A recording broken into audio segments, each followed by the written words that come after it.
നമസ്കാരം. Media 60 news ടൈമിലേക്ക് സ്വാഗതം. കീരമ്പാറ ഗ്രാമപഞ്ചായത്തിൽ പുതിയ സാമ്പത്തിക വർഷത്തെ budget vice president Beena Rojo അവതരിപ്പിച്ചു. ഉൽപാദന മേഖലയ്ക്ക് 48 ലക്ഷമാണ് ബജറ്റിൽ നീക്കിവച്ചിട്ടുള്ളത്. സർവീസ് മേഖലയ്ക്ക് 7,33 ലക്ഷവും വകയിരുത്തിയിട്ടുണ്ട്. എല്ലാ മേഖലകളുടെയും സമഗ്ര വികസനമാണ് ബജറ്റിൽ ലക്ഷ്യമിടുന്നതെന്ന് പ്രസിഡന്റ് മാമച്ചൻ ജോസഫ് പറഞ്ഞു. കീരമ്പാറ ഗ്രാമപഞ്ചായത്തിലെ 2024-25 വർഷത്തേക്കുള്ള ബജറ്റ് തിങ്കളാഴ്ച വൈസ് പ്രസിഡന്റ് ബീന റോജോ അവതരിപ്പിച്ചു. ഗ്രാമപഞ്ചായത്തിലെ എല്ലാ സ്ഥിരം സമിതികളുടെയും ശുപാർശകൾ പരിഗണിച്ചുകൊണ്ട് പ്രാദേശിക സാമ്പത്തിക വികസനത്തിനും ദരിദ്ര ലഘൂകരണത്തിനും മുൻതൂക്കം നൽകിക്കൊണ്ടുള്ള ബഡ്ജറ്റാണ് തയ്യാറാക്കിയിട്ടുള്ളത്. പ്രാരംഭ വായ്പ ഉൾപ്പെടെ 15,16,86,530 രൂപ പ്രതിഷ്ഠിത വരവും 14,93,46,530 രൂപ പ്രതിഷ്ഠിത ചെലവും 23,40,000 രൂപ നീക്കുബാക്കിയും പ്രതീക്ഷിക്കുന്ന ബഡ്ജറ്റാണ് നിങ്ങൾക്ക് മുമ്പാകെ അവതരിപ്പിക്കുന്നത്.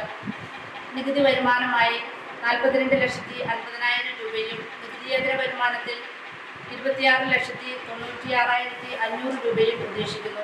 സംസ്ഥാന സർക്കാരിൽ നിന്നും പരമ്പരാഗത ചുമതലകൾക്കുള്ള ജനറൽ പർപ്പസ് ഫണ്ട് ഇനത്തിൽ 3,57,57,627 രൂപയും പദ്ധതി റവന്യൂ വരവുകളായി 14,70,37,685 രൂപയും പ്രതീക്ഷിക്കുന്നു.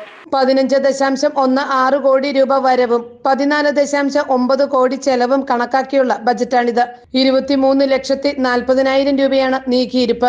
കാർഷിക, ക്ഷീര, ആരോഗ്യ, ഭവന നിർമ്മാണ മേഖലകൾക്ക് ബജറ്റിൽ പരിഗണന നൽകിയിട്ടുണ്ട്. ഉൽപാദന മേഖലയ്ക്ക് 48 ലക്ഷവും സർവീസ് മേഖലയ്ക്ക് 7,33 ലക്ഷവും പശ്ചാത്തല മേഖലയ്ക്ക് 37 ലക്ഷവും നീക്കിവച്ചിരിക്കുന്നു. ആർദ്രം പദ്ധതി ഉൾപ്പെടെയുള്ള ആരോഗ്യ പരിപാലന പദ്ധതികൾക്ക് 60 ലക്ഷം രൂപ വകയിരുത്തിയിട്ടുണ്ട്. ഭവന പദ്ധതികൾക്ക് 3.2 കോടി രൂപയും തൊഴിലുറപ്പ് പദ്ധതിക്ക് 2.33 കോടി രൂപയും ബജറ്റിലുണ്ട്. മാലിന്യ സംസ്കരണം, ദാരിദ്ര്യ നിർമ്മാർജ്ജനം, യുവജനക്ഷേമം, പാലിയേറ്റീവ്, ഭിന്നശേഷി പരിപാലനം, റോഡുകളുടെ നവീകരണം, അങ്കണവാടിയിലെ പോഷകാഹാരം, പട്ടികജാതി വികസനം എന്നിവയ്ക്കും ബജറ്റിൽ തുക കണ്ടെത്തിയിട്ടുണ്ട്. സ്റ്റാൻഡിംഗ് കമ്മിറ്റി അംഗങ്ങളായ Sini Biju, Jijo Antony, Manju Sabu, secretary R Jayashree, accountant Joy Paul, വിവിധ വാർഡംഗങ്ങൾ, ഉദ്യോഗസ്ഥർ തുടങ്ങിയവർ പങ്കെടുത്തു.